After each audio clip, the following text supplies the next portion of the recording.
What's good? What's good? I'm back. Yours truly, one and only Paul Pickett, host of the Paul Pickett Podcast, aka Triple P, aka the Common Sense Podcast, your source for music, sports, politics, world events, and much, much more. Today, I want to react to a video where Nore talks about podcasts versus record labels. Before we do that, though, as always, I got to give you a word from one of our sponsors. Lit. That slap. It is that one. That everybody talking about Dizzle new drink. They like that's that turn. That lit. That slap. It is that one. That everybody talking about Dizzle new drink. They like you can Dizzle too. Dizzle is a premium luxury liqueur mixed with agave tequila, cognac, and orange liquor mango mix. You store your Dizzle on ice, and it's nice. If you want to order your very own bottle, a bottle is a Dizzle brand premium luxury liqueur. Go to dizzlebrand.com, as you see below me. Order at dizzlebrand.com. Go to the homepage. You'll see order online. Click on that link. That'll take you to Emilio's Beverage. Remember, you must be 21 and over. Shipping and handling is included. Also, don't forget, Dizzle brand merch. Hats, t-shirts, hoodies, and more on dizzlebrand.com. It's also available on etsy.com. ETSY.com.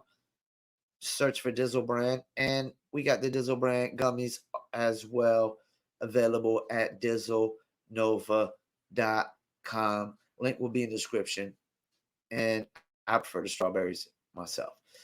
All right, let's get into it. Nore talks podcasts versus record labels. I think this is a Curtis King video, and shouts out to that cat, man. He has some of the most interesting content reacts for music industry content. Let's go. Rappers continuing to evolve. Shout out to Trick Daddy. You know that. He has a cooking show, and he had Nore. They started discussing podcasts. Nore goes a completely different direction because, obviously Nore is the host of a popular podcast called The Drink Champs. Listen to what he had to say. Podcast, $1 million worth of game or Joe Budden? Taking a shot for that. By the way, $1 million worth of game and Joe Budden's both coexist. They do not have to have beef. They do not have to have problems. They are doing two separate things. I feel like everybody in that space, we don't have to have problems at all. Let me stop for a second. I don't know if they were just asking, like, which one would you pick over there, or if they were trying to act like they're the top two. To me, the best hip-hop podcast right now is My Expert Opinion with Math Hoffa. To me, that's the best hip-hop podcast on the planet. Let's keep it moving. Podcast is not like being signed to a record label. When you're signed to a record label has your choices of who and what and why and when.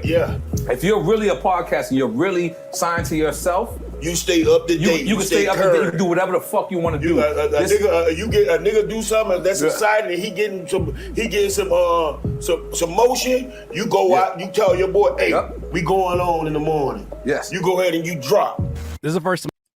Before he goes in, shouts out to Trick Daddy Dollars. That I've heard the conversation around what the business of these podcasts are. These are artists that obviously have been signed to deals, had deals that they weren't too happy about. Nore says that these podcasts were, for many of these artists, the first thing they actually owned, especially if they signed 360 deals. If you're signing a 360 and you did it before your podcast, there's no way your podcast would not be involved in the money that you owe that label for that predatory loan. Let me just say this. I sincerely believe that podcasting was the definition of saving you out of your record deal. Meaning, there's people who sign for life. There's people who's dead.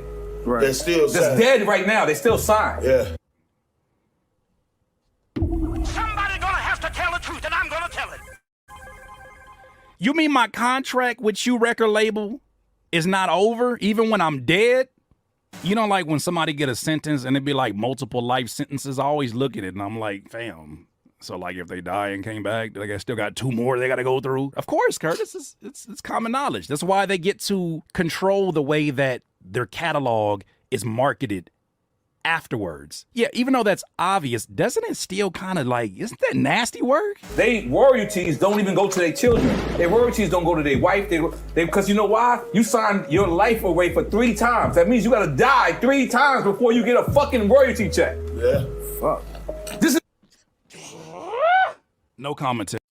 Let me stop. Yeah, I'm a comment. That'd be a hard fucking thing to do. Die 3 times. So you gotta die, come back to life, die again, come back to life, and die again. I mean, what is this? A movie shit? I'm just gonna keep playing it. That shit. This is real contracts. I'm not making this up. So podcasting made, I'm sorry, I'm gonna just distinguish, made young black men be back rich, made us get back what we gave away. Because you know why? Every last one of us, and I don't know Trick's situation, he probably don't know mine, but all of us signed that first contract just to get out the hood. Yeah. We just That's what it was for, to get out. I gotta stop for a second on that one. That's the problem with hip hop. That's the problem with the music business in general, probably. If you haven't built unless you've built a brand by yourself independently. But see, the time he came up, most cats wasn't building their own brand. You had a few. You had the Too Shorts, No Limit, Cash Money. You had independents like 8Ball and MJG, Suave House. You had independents like Ghetto Boys and Rap A Lot. For the most part, everybody's always quick to sign the major label deal because they're going to see more money than they ever seen in their life, or they think they're going to see more money than they ever seen in their life. And that's a problem. People are always quick to sign that deal just to try to get out of poverty quick, and not be just a little bit more patient. Get all your ducks in a row. Make sure your paperwork's in order. Everything's overlooked. Maybe a better offer comes. Yeah, man, that's a problem. Everybody's so quick to sign that deal just because they just want to get, out of poverty, or they want that quick fame and success. Once again, going back to the other story that we talked about age, wouldn't that put you in a better position as a label if you were to find someone who was in a situation where they're living in an environment they're desperately trying to get out? Isn't that the person that's the most ideal to give a shitty ass deal to? Isn't that the person that's like, I don't care, you can have 4 of my lifetimes, I just need to get up out of this situation? Isn't that the kind of person that you would go to? The kind of folks who typically wouldn't do that? Folks who know better, who've lived long enough to know, nah, I think I'll just hold off. I think there might be a better deal out there for me. It's the reason why they want to keep hip-hop young, mainstream hip-hop at least. Yes, our lawyer probably said this might fuck you up later. And you know what we said? Fuck that. And before he goes back in, I hate to cut it off again, but he said the keyword thing that Curtis King said is at least mainstream they want to keep young, because really the underground is filled with the up-and-coming 90s style rappers and the rappers from the 90s and 80s. It's gonna get me out the hood. And then after we got out the hood, then we said, you know what? We wanted more. And we kept continuing to go more. But guess what? I'm gonna be honest with you. For me, it was reggaeton first. It was doing a little bit of movies. And I stopped signing these dumbass contracts. You was the first one to do reggaeton. God damn it, you wanna get to that? Yeah, let's get to that. Let's talk about it. Yes, yeah, but let me just say something. So, for me, it was reggaeton and it was doing movies. And then I started to understand I didn't even have to, the people loved me. All this, the music, all that shit, they followed me.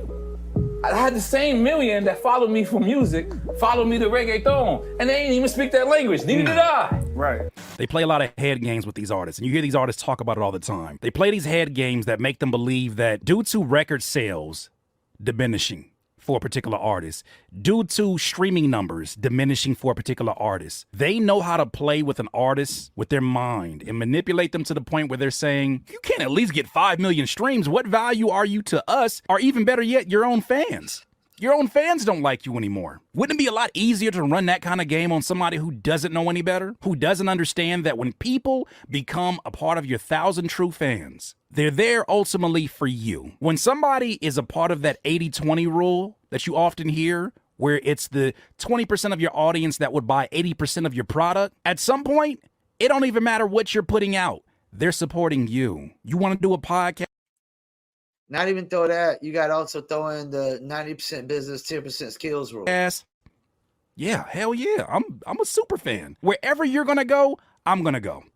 How do I know this? Because it's happened with me. No matter when I pivoted from full-time artist to full-time producer to full-time content creator to podcaster to wherever pivot I go to next, my people follow me. Because at the end of the day, the common denominator is you. And you can provide value in so many more ways than just what you can put on a hook or on a 16 bars. They want artists to attach themselves to being struggling artists. They want you to attach yourself to needing their business. Because it keeps them in business. DIYers, exciting news. I'm finally building a live performance room right inside of my house.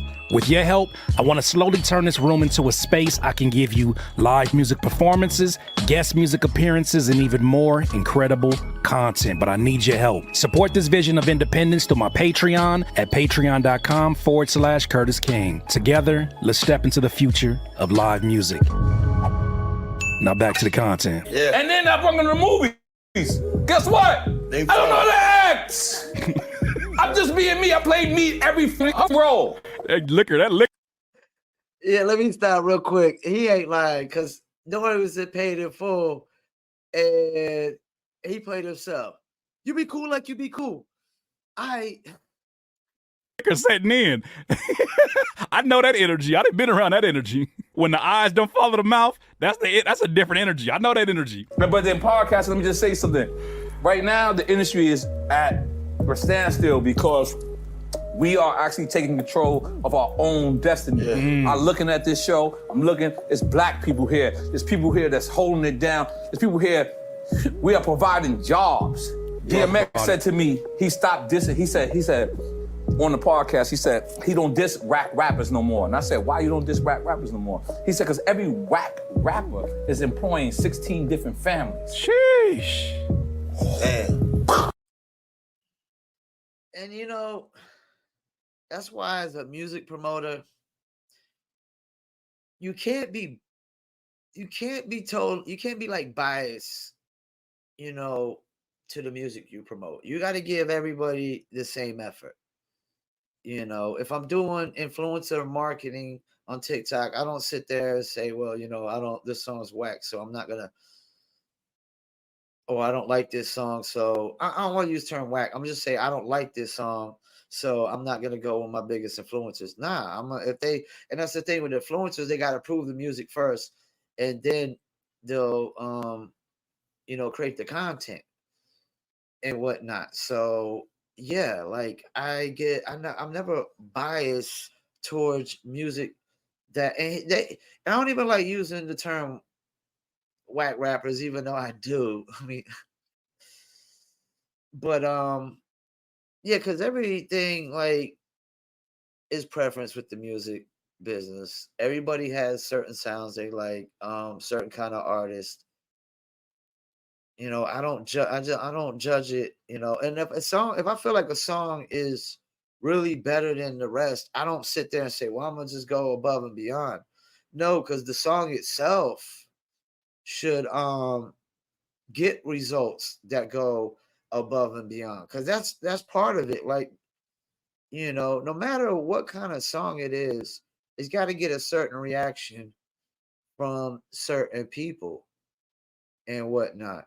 And like I mean, what DMX said, I mean, that makes a lot of sense. Like, you know, these dudes that you call whack rappers or trash rappers, mumble rappers or whatever, I mean, they're employing people too, you know, and they're employing a lot of black people at that as well, you know.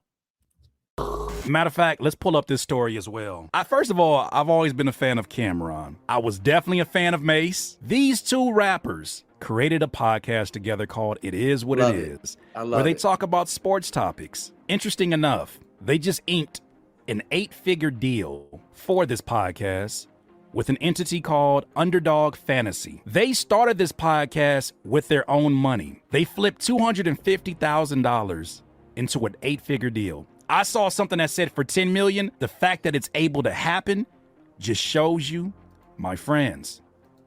And you know what? I was watching a clip from that podcast earlier, and Cameron said some funny ass shit. He says, Shorty says she want a dude that don't play no games. I sent her a picture of Zion. That podcast is hilarious. The set is amazing. The setup is amazing.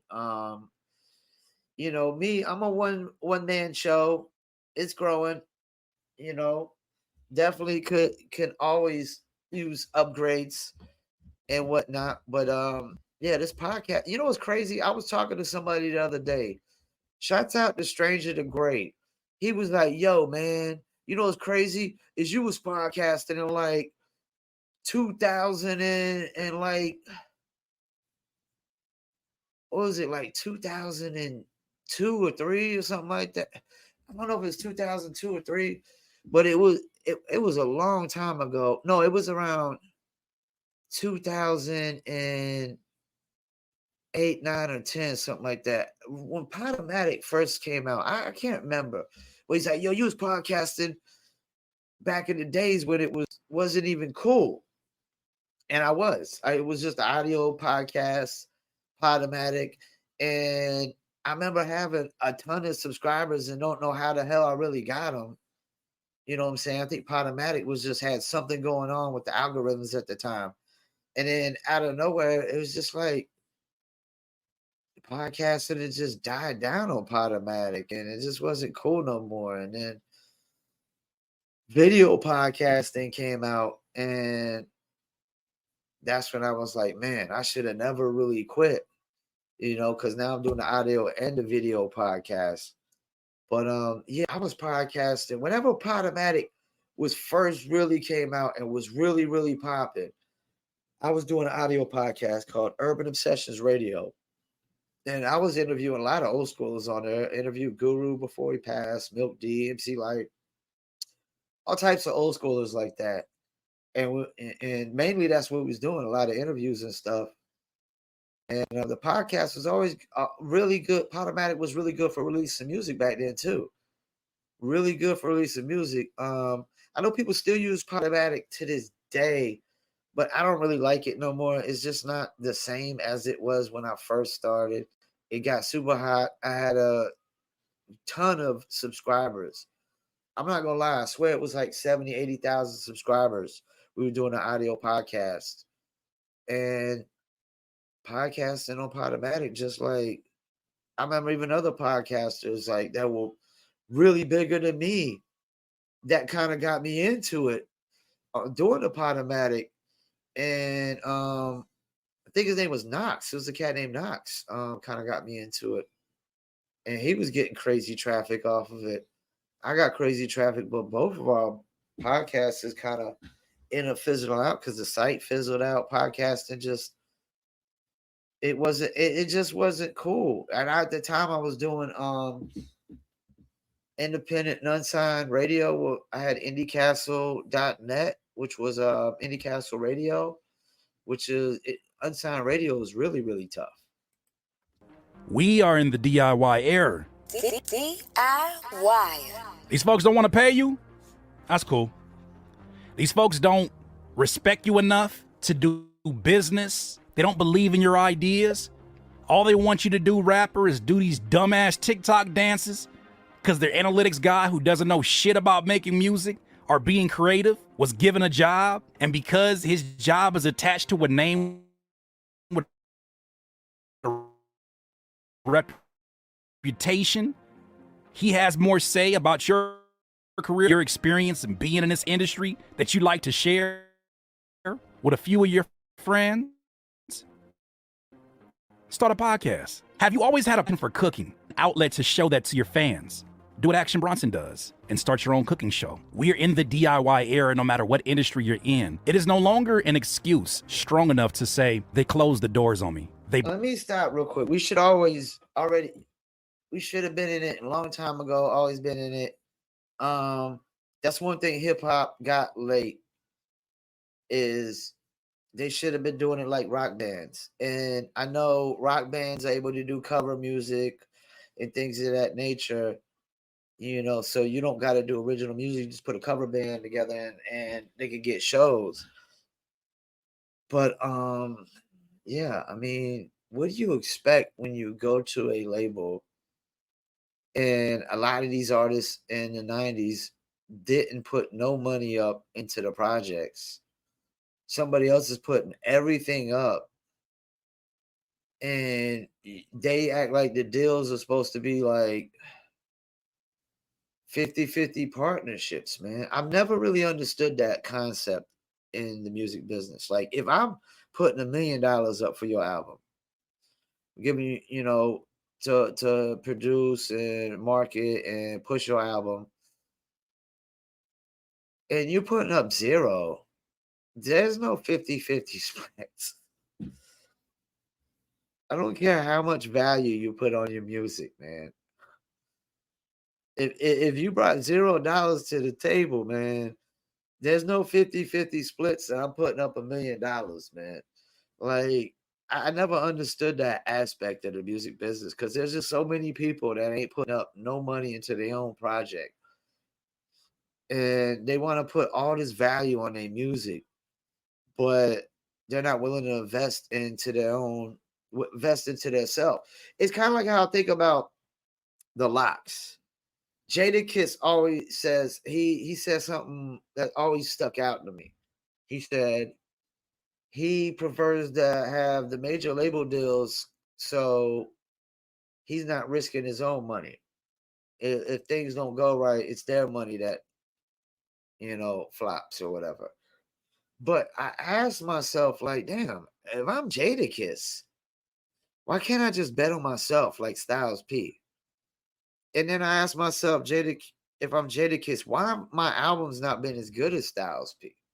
Because I haven't bet on myself. I wasn't independent. I wasn't do-it-yourself. I chose to stay with a major label on all my albums.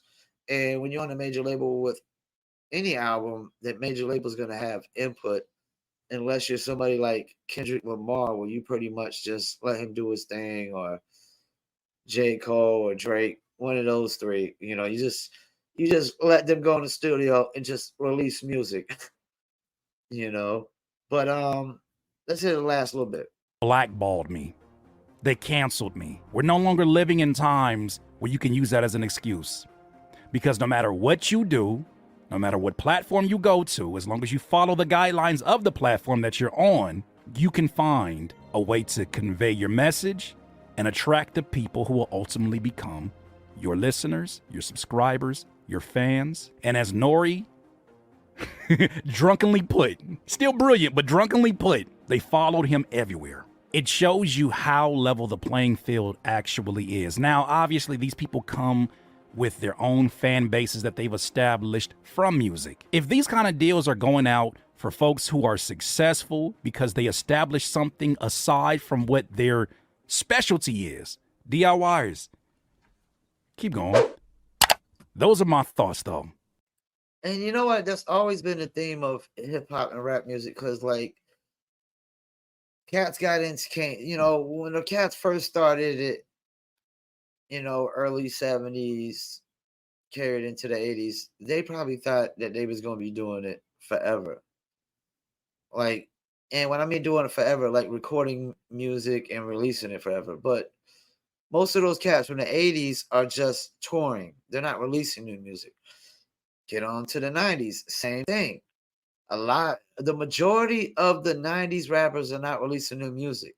They're just touring, and they're touring all the old music. And touring, like, ticket sales are, I can tell you right now, even for old school artists, I've been to some old school artist shows that have flopped. They have flopped because they don't work in every single market either. You know, that's the thing. Even they thought they was probably going to be able to just keep recording and making music forever. But and they could though. And that's the thing. They just don't want to do it unless they got a major label push. Most of these people, they just feel like they should have a certain kind of push if they're coming out. But guess what? It don't work that way no more. It doesn't work that way no more. Push it out yourself. And there's no excuse for anybody to say they can't record music nowadays. When DOC dropped the album called Helter Skelter and his voice was totally fucked up, really hard to listen to. But why else would DMC drop the album? But none other than he loves music and he loves to make music.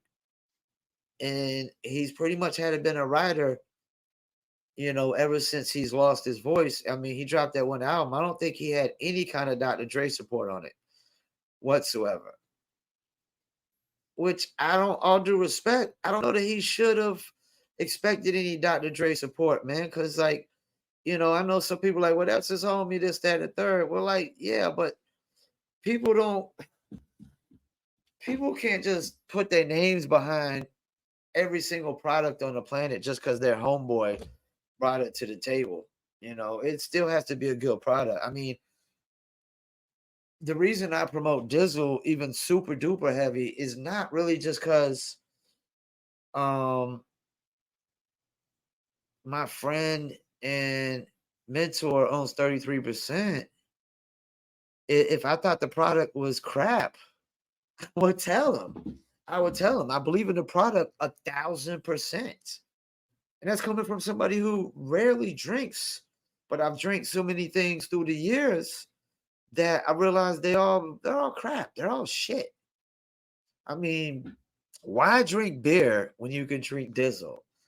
You know, why drink Hennessy, Paul Masson, all these other crappy liquors, you know, when you could drink Dizzle? I mean, we've been bamboozled and swindled our whole life with shitty beers, shitty alcohols. And, you know, you get Dizzle, you just throw it on some ice and it just gets better as it gets colder. But with Hennessy, you can't just put that shit on ice. You gotta mix it with Coke. Gin, you can't just put that shit on ice. You gotta mix it with juice. You know, but Dizzle gives you that. All right. Once again, I want to thank you for tuning in, Paul Pickett Podcast. What Nore said is very interesting. An artist should have always had the theme of there's no longevity in rap. It's not going to last forever. So you should have been investing into the podcast, the content creating, the t-shirt company, the chips, the cereal, whatever it may be. You know, whatever it may be. You should have been branding your name on other products long time ago. You know, but I think even like old school hip hop artists, they're like the modern day NBA players. They got this little sense of entitlement. Like they should be entitled from shout outs from all the new school rappers.